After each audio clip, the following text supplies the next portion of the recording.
வணக்கம் அன்பு நண்பர்களே, அனைவருக்கும் வணக்கம். நகைக்கடன் தள்ளுபடி இந்த அறிவிப்பை முதல்வர் விஜய் அவர்கள் எப்பொழுது வழங்க இருக்கிறார், யாரெல்லாம் தகுதியானவர்கள், யார் இதில் தகுதியற்றவர்கள், ஸோ என்பன பற்றின ஒரு பொதுவான வழிகாட்டியை தான் இந்த ஒரு வீடியோவின் வாயிலாக நாம் பார்க்க இருக்கோம். தமிழக அரசு பொதுத்துறை வங்கிகளில் பெறப்பட்ட 5 சவரன் வரையிலான நகைக்கடன்களை தள்ளுபடி செய்வது குறித்த முக்கிய அறிவிப்புகளை வெளியிட்டிருக்காங்க. இந்த திட்டத்தின் கீழ் பயன்பெற தகுதியுள்ளவர்கள் மற்றும் தகுதியற்றவர்களுடைய விரிவான பட்டியலை இந்த வீடியோ உங்களுக்கு விளக்கும். குறிப்பாக 40 கிராமுக்குட்பட்ட நகைக்கடன் வைத்திருப்பவர்கள், இலங்கை தமிழர்கள், மறுவாழ் முகாம்களில் வசிப்பவர்கள் மற்றும் முறையான குடும்ப அட்டை வைத்திருப்பவர்களுக்கு இந்த சலுகை வழங்கப்படுகிறது. அதே சமயம் அரசு ஊழியர்கள், கூட்டுறவு சங்க பணியாளர்கள் மற்றும் தவறான ஆதார் விவரங்களை அளித்தவர்களுக்கு இந்த தள்ளுபடி பொருந்தாது எனவும் தெளிவுபடுத்துகிறது. ஒரு மாதத்தின் முதல் தேதியிலிருந்து அமலுக்கு வரும் இந்த திட்டத்தின் முக்கிய நிபந்தனைகளை பூர்த்தி செய்பவர்கள் தங்கள் நகைகளை திரும்ப பெற்றுக்கொள்ளலாம்.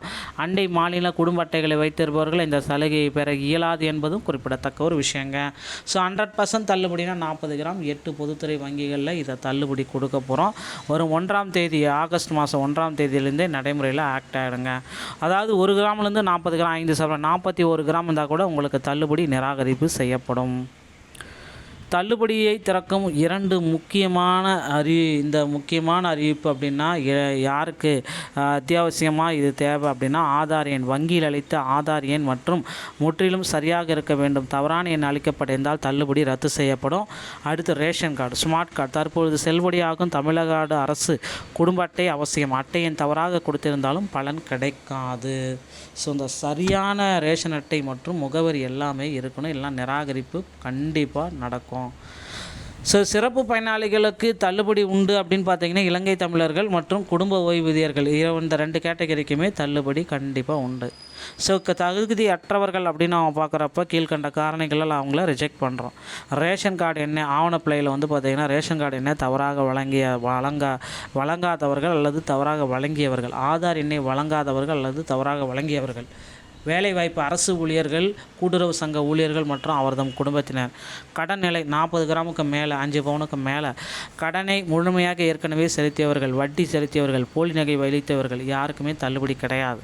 ஸோ மறுவாழ் முகாம்களில் வசிக்கும் இலங்கை தமிழர்களுக்கு தள்ளுபடி உண்டு. தமிழக அரசின் குடும்ப ஓய்வூதியர்கள் அனைத்து நிபந்தனைகளையும் பூர்த்தி செய்ய செல்லுபடியாக ரேஷன் அட்டை வைத்திருப்பவர்களுக்கு முழுமையாக தள்ளுபடி உண்டு.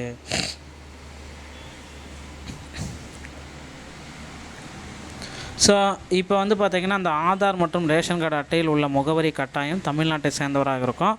வெளி மாநில அட்டைகளை பயன்படுத்தி கடன் பெற்றிருந்தால் தள்ளுபடி கிடைக்காது. ஆந்திரா, கேரளா, தெலுங்கானா, புதுச்சேரி இந்த மாதிரி ரேஷன் கார்டை வச்சு நீங்கள் தள்ளுபடி எனக்கு வரலன்னீங்கன்னா கண்டிப்பாக கிடையாது. ஸோ உங்களுடைய தகுதியை நீங்களே செக் பண்ணிக்கோங்க. எடை 40 கிராமுக்குள்ளே 40 கிராமுக்கு மேலே இருந்தால் தள்ளுபடி கிடையாது.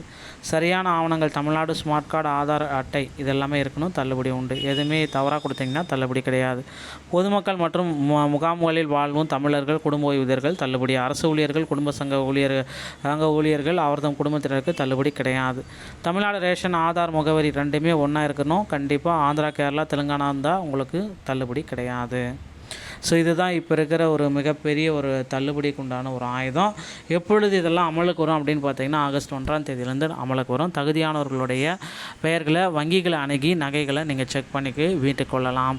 இந்த ஒரு வீடியோ பதிவு இதை பற்றி தான் உங்களுக்கு தெளிவாக விளக்கும் அப்படின்னு நினைக்கிறேன். வீடியோ உங்களுக்கு பிடிச்சிருந்தால் நீங்கள் நம்முடைய சேனலை சப்ஸ்கிரைப் அண்ட் பெல்லை கிளிக் பண்ணி வச்சுக்கோங்க. மீண்டும் ஒரு நல்ல தகவலோடு நான் உங்களை சந்திக்கிறேன். நன்றி, வணக்கம், தேங்க்யூ.